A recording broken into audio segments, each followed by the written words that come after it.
नमस्कार, जय हिंद। तो कैसे हैं आप? आशा करते हैं आप अच्छे होंगे और आपकी ट्रेडिंग अच्छी चल रही होगी। दोस्तों, इसके पीछे वाले वीडियो में मार्केट का ढेर सारा टर्म्स हमने सीख लिया है। अगर आपने वो वीडियो नहीं देखा है तो डिस्क्रिप्शन बॉक्स में प्लेलिस्ट का लिंक है, आप वहां से जरूर देख लीजिए।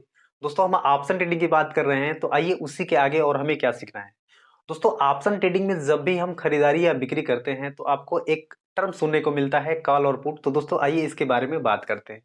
देखिए, जब आपको लगता है कि मार्केट यहां से ऊपर जाएगा, सिंपल डिफिनेशन है, ठीक है। जब लगता है आपको कि मार्केट ऊपर जाएगा तो आपको क्या बाय करना है? कॉल बाय करना है। आपको कॉल बाय करना है। दोस्तों, कॉल को कहीं कहीं नहीं बल्कि हर जगह आपको सी लिख के मिलेगा। जब आप डिपेट अकाउंट में जब ट्रेडिंग करेंगे तो आपको कॉल ना लिख के सी लिख के आए तो आपको समझ जाना है कि कॉल की बात हो रही है। लेकिन दोस्तों, अगर मैं ये कहूं कि अगर मार्केट ऊपर जा रहा है तो हम कॉल बाय कर रहे हैं, अगर मार्केट यहाँ से नीचे आ रहा हो तो क्या करना है हमको? हाँ, तो हमें पुट लेना है। देखिए, हमें क्या करना है? पुट लेना है। दोस्तों, जो पुट होता है, पुट को हम पीई लिख के, ये डीमेट अकाउंट में आपके शो होगा।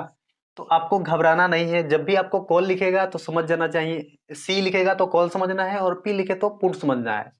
कॉल जब लेना है जब मार्केट ऊपर जाएगा, पुट जब लेना है जब मार्केट नीचे जाएगा। ये सिंपल सा कंसेप्ट है, आप इसको समझ रहे होंगे। आइए इसके आगे हम बताते हैं कि कोई बायर और कोई सेलर के बीच में एक्सचेंज कैसे काम करता है। इनके बारे में थोड़ा सा और हम डिटेल बात करते हैं। देखिए, तो मान के चलिए कोई कंपनी है। ये कोई कंपनी है, जैसे मान के चलिए मैं रिलायंस के बारे में ही मान लेता हूं। ये कोई कंपनी है रिलायंस। अगर मुझे ऐसा लगता है कि रिलायंस कंपनी का जो शेयर प्राइस है ये बढ़ने वाला है, ये बढ़ने वाला है, ठीक है, ये बढ़ने वाला है। तो मैं यहाँ पर क्या ना, मुझे ऐसा लगेगा कि ये कंपनी का जब ये प्राइस बढ़ेगी तो मैं यहाँ क्या करूंगा? इसको बाय करूंगा। मैं इसको क्या करूंगा? यहाँ पर बाय करूंगा। बाय इसलिए करूंगा क्योंकि मुझे लग रहा है कि इसका जब प्राइस बढ़ेगा तो हमें बेनिफिट होगा जब मैं बाय करूंगा तो। लेकिन सेम टाइम, देखिए, सेम टाइम किसी को लग रहा है कि इसका प्राइस बढ़ेगा नहीं बल्कि घट सकता है। सेम टाइम पर किसी को लगा तो वो क्या किया? प्राइस को, उसको लग रहा है कि ये प्राइस मतलब यहां से नीचे गिर सकता है, तो क्या किया? सेल कर दिया। एक सेल कर दिया। अच्छा, ये बताइए, सिंपल सा कितना काम है। अच्छा, कोई बाय कब करेगा? बाय कोई तभी तो करेगा जब कोई सेल करेगा। तो देखिए, ये सेलर बन गया और ये बायर बन गया। अच्छा, इन दोनों के बीच में पैचअप कौन करवाता है? तो इसको बोलते हैं, देखिए मैं यहां पर नोट कर दे रहा हूं। देखिए, दो टर्म्स हम आपको बताए थे कि एक होता है हमारा एक्सचेंज बीएससी और एक होता है अपना एनएससी। ठीक है, ये अपना क्या है? एक्सचेंज है। ठीक है, जब देखिए ये कोई बायर हो गया और ये कोई सेलर, जैसे मान के चलिए ये अदर पर्सन है, यहां मैं लिख दे रहा हूं, कोई अदर पर्सन है ये, और ये हम हैं। ये हम मान लेते हैं अपने आप को कि ये हम हैं। लेकिन देखिए, जब जब ये सेल करेगा तो ये बाय करेगा। ये सिंपल डिफिनेशन है इसका कि जब आप तभी बाय कर सकते हैं जब कोई सेल करेगा।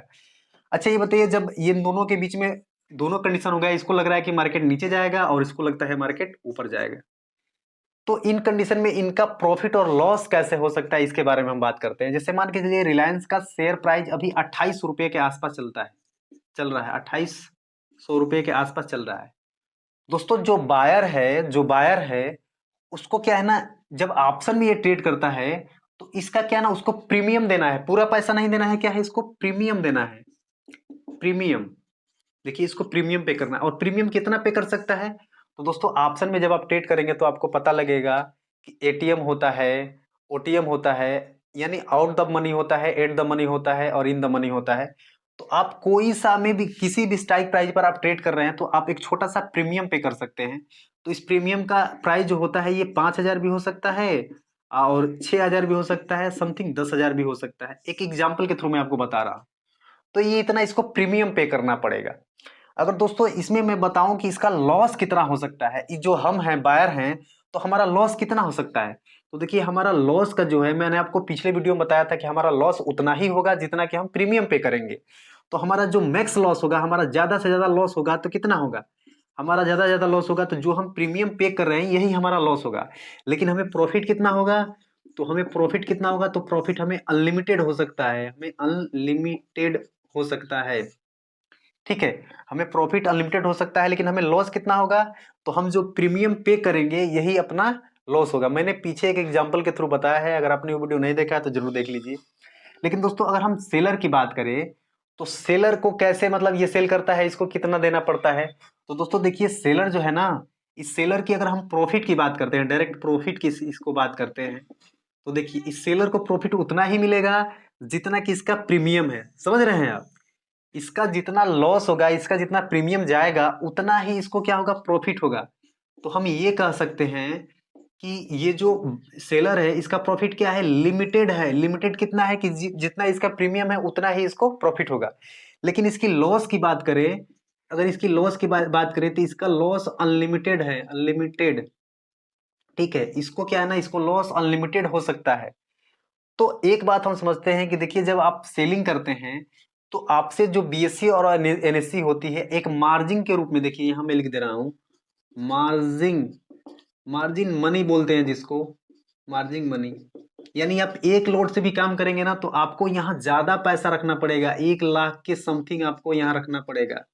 यानी जब तक आपके पास 1 लाख रुपया नहीं होगा, ये अलग अलग स्टॉक और अलग अलग इंडेक्स की अलग अलग हो सकती है प्राइस, बट आपको क्या है ना, मार्जिन आपको ज्यादा देना पड़ेगा। अगर आप सेलर हैं तो, आप सेलर हैं तो 1 लाख रुपया जब देंगे आप एक्सचेंज को मार्जिन के रूप में, तो आप एक लॉट से एक ट्रेड कर सकते हैं। लेकिन अगर आप बायर हैं तो आप केवल 5,000 या 6,000 से भी आप ट्रेड कर सकते हैं। लेकिन देखिए यहाँ जो बायर है इसका जो लॉस है लिमिटेड है और इसका प्रॉफिट अनलिमिटेड है।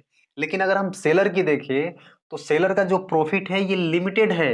ये कितना प्रॉफिट होगा, जितना इसका प्रीमियम है। लेकिन सेलर का लॉस अनलिमिटेड है, कितना भी लॉस हो सकता है। आप देख रहे हैं 1 लाख रुपया इसने लगाया है, इसका मात्र 5,000 रुपया लगाया है।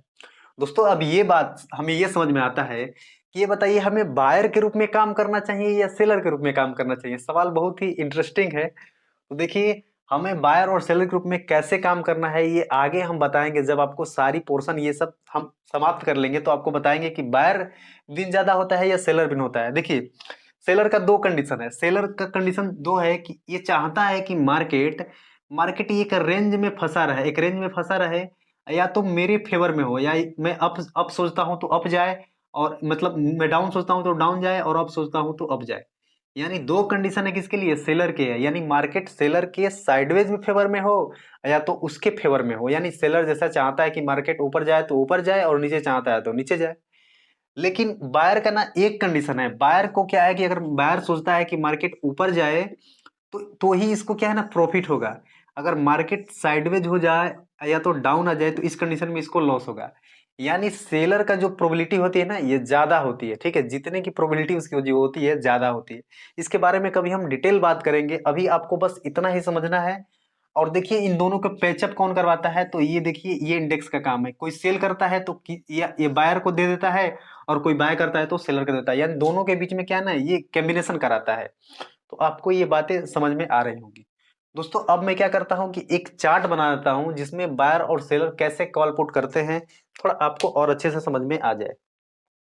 ठीक है, देखिए मैं बना देता हूं यहां पर। दोस्तों सारी वीडियो आप मेरी अगर देखते होंगे तो आपको सारी बातें बिल्कुल क्लियर हो जाएगी, इस बात की मेरी पूर्ण विश्वास है मुझे, इस बात की। देखिए एक ऑप्शन होता है पी का। देखिए यहाँ पर मैं पी लिख रहा हूं तो आपको, देखिए यहाँ पर मैं सी लिख दे रहा हूं। देखिए पहले मैं लिख दे रहा हूँ सी, और एक लिख रहा हूँ पी। इसका मतलब क्या समझना है आपको, इसका मतलब समझना है, एक मिनट में यहाँ लिख देता हूँ। इसका मतलब समझना है पुट, और इसका मतलब समझना है आपको कॉल। यहाँ मैं लिख दे रहा हूँ, यहाँ आपको समझना है कॉल। ठीक है, ऐसे मैं बना लेता हूँ, एक ऑप्शन ऐसे कर लेता हूँ। ये हो गया, और ये अपना बायर का एक हो गया, और एक अपना सेलर का हो गया। ठीक है, अब देखिए यहाँ पर कोई बायर है, यहाँ पर कोई बायर है। ठीक है, ये कोई बायर है। अच्छा बायर को कॉल कब लेना चाहिए, जब उसको लगता है कि मार्केट यहाँ से ऊपर जाएगा। बायर कब लेगा भाई, बायर तभी तो लेगा जब उसको लगता है कि मार्केट ऊपर जाएगा, तो बायर इसको क्या करेगा, कॉल लेगा। अगर बायर को ये लगता है कि प्राइस यहाँ से नीचे जा सकती है तो कौन सा लेगा, पुट ऑप्शन को लेगा। यानी कॉल ऑप्शन जब लेगा जब उसको लगेगा कि मार्केट ऊपर जाएगा तो कॉल ऑप्शन लेगा, और जब लगेगा कि मार्केट नीचे जाएगा तो पुट ऑप्शन लेगा वो। दोस्तों अगर मैं सेलर की बात करूं, यहाँ पर सेलर की अगर मैं बात करूं तो देखिए अब सेलर क्या चाहता है ना, सेलर चाहता है कि मैं कॉल को सेल कर दूं। कॉल को जब सेल करेगा तो जब मार्केट वहां से नीचे आएगा, यानी मार्केट जब वहां से कैसे आएगा, नीचे आएगा, तो इसको क्या होना, इसको तब प्रॉफिट होगा। ठीक है, इसको तब प्रॉफिट होगा सेलर को जब ये कॉल को क्या ना सेल कर दे और सेल करने के बाद मार्केट नीचे आए तो जाके सेलर को प्रॉफिट होगा। लेकिन दोस्तों अगर सेलर को अगर पुट सेल करना है तो ये क्या एक्सपेक्ट करेगा, एक्सपेक्ट ये करेगा कि मार्केट यहां से ऊपर जाए, ठीक है। यानी बायर जैसे सोचता है उसके डिफरेंट बिल्कुल सेलर सोचता है, ठीक है। इन दोनों में यही डिफरेंट है, कॉल और पुट में ये डिफरेंट है। आशा ये सारी चीजें आपको अच्छे से समझ में आ रही होगी। दोस्तों हम अगली अगली वीडियो में स्ट्राइक प्राइस, यहाँ तक कि हम वहाँ out of money, at the money, in the money, इन सब के बारे में डिटेल बात करेंगे। तो दोस्तों ये वीडियो आपको कैसा लगा जरूर बताइएगा, एक प्यारा सा अच्छा सा कमेंट कर दीजिएगा, अगर चैनल पर है तो सब्सक्राइब करिएगा। धन्यवाद।